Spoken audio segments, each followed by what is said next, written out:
I walked into the family reunion and heard my sister Claire telling a group of distant cousins the exact details of my recent medical diagnosis that I had begged her to keep secret. My heart plummeted into my stomach as the entire group turned to look at me with that suffocating, heavy pity that makes you feel like you are already gone. I had trusted her with my vulnerability during a midnight phone call when I was terrified and alone.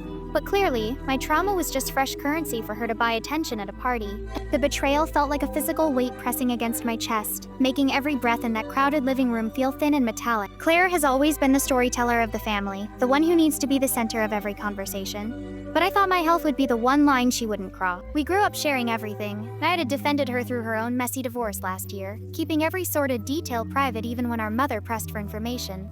Seeing her now animatedly describing my treatment plan to people I haven't seen in a decade, I realized that her loyalty was non-existent. She was even holding a wine glass and gesturing toward me as if I were a tragic character in a movie she had just finished watching. The violation of my privacy was so complete that I felt a surge of cold, focused adrenaline that wiped away my initial shock.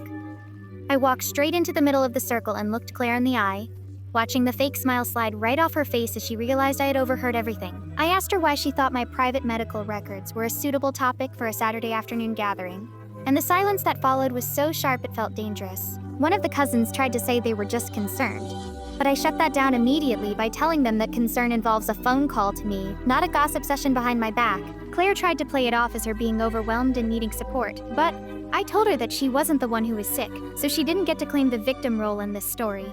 I didn't wait for her to apologize or try to hug me.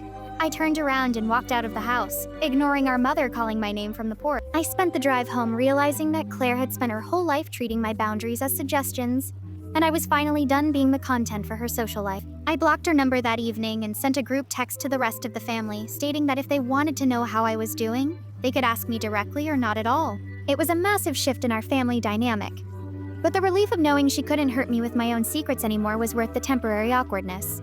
I have been focusing entirely on my recovery now, surrounded by people who actually understand the meaning of the word confidential. Claire tried to send a letter a few weeks later, blaming her anxiety for her big mouth. But I didn't even finish reading it before I dropped it in the shredder. I am doing much better physically, and mentally I feel stronger than ever because I finally stopped letting my sister use my life as a script for her drama. I realize that blood doesn't give someone a license to betray you, and I am much happier keeping my circle small and my business private. I have a great team of doctors and a few loyal friends who check in on me daily, and that is more than enough.